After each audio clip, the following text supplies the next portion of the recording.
பள்ளிக்கூடங்களில் சமீப காலங்களில் அறிவியல் மன்றங்களின் செயல்பாடு அதிகமாயிருக்கிறது.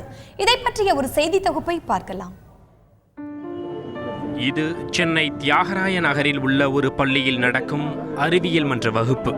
விமானம் பறப்பதை பற்றிய ஃபெர்னோலிஸ் தத்துவம், கப்பல் மிதப்பதை பற்றிய ஆர்க்மெடிஸ் தத்துவம் என பல எளிய அறிவியல் தத்துவங்களை விளக்குகிறார் ரவிக்குமார்.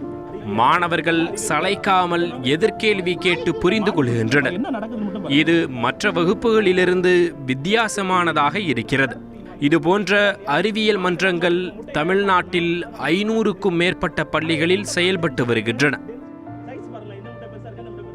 இப்போ ஒரு விஷயம் கற்றுக்கிட்டா அது கேள்வி கேட்டேன், ஏன், எதற்கு, எப்படி அப்படின்னு கேள்வி கேட்டால் தான் கிடைக்கும், ஒரு ஆன்சர் கிடைக்கும். எதையும் கேள்வி கேட்டு காரணங்களை புரிந்து கற்றுக்கொண்டால் மனதில் பதிந்து விடுகிறது.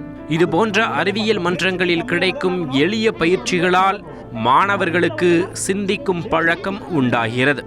இதனால்தான் சென்னையின் அரசு பள்ளிகளிலும் இப்போது அறிவியலுக்கான கவனத்தை அதிகப்படுத்தி உள்ளனர். அறிவியல் விழிப்புணர்வு கருத்துக்கள் புதுமையான தகவல் தொழில்நுட்பத் துறையில் நவீன தொழில்நுட்பத்தை, எலக்ட்ரானிக்ஸ் தொழில்நுட்பத்தை பயன்படுத்தி, கணினி தொழில்நுட்பத்தை பயன்படுத்தி வரும்போது மக்கள் மத்தியில் ஈர்ப்பு ஏற்படுத்தும். அதுக்கான முயற்சியில் தமிழ்நாடு அறிவியல் இயக்கமும் நாங்கள் பல வீடியோக்களை, பெரிய பெரிய அறிவியல் அறிஞர்கள், விஞ்ஞானிகளுடைய பேச்சுக்கள் மற்றும் கலை நிகழ்ச்சியெல்லாம் வீடியோ மூலமாக எடுத்து மக்கள் மத்தியில் கொண்டு போகிறோம். சென்னை அறிவியல் மன்றம், துளிர் இல்லம், தமிழ்நாடு அறிவியல் இயக்கம் என்று பல வகையான குழுக்கள் அடுத்த தலைமுறை குழந்தைகளிடையே அறிவியலை பரப்பி வருகின்றன.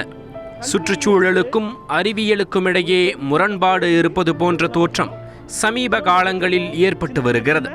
இதனால் மக்களுக்கும் அறிவியலுக்கும் இடையே இடைவெளி உண்டாகிறது. உண்மையில் அறிவியலே சுற்றுச்சூழலை உணர்ந்து கொள்ள உதவும் ஒரு கருவிதான்.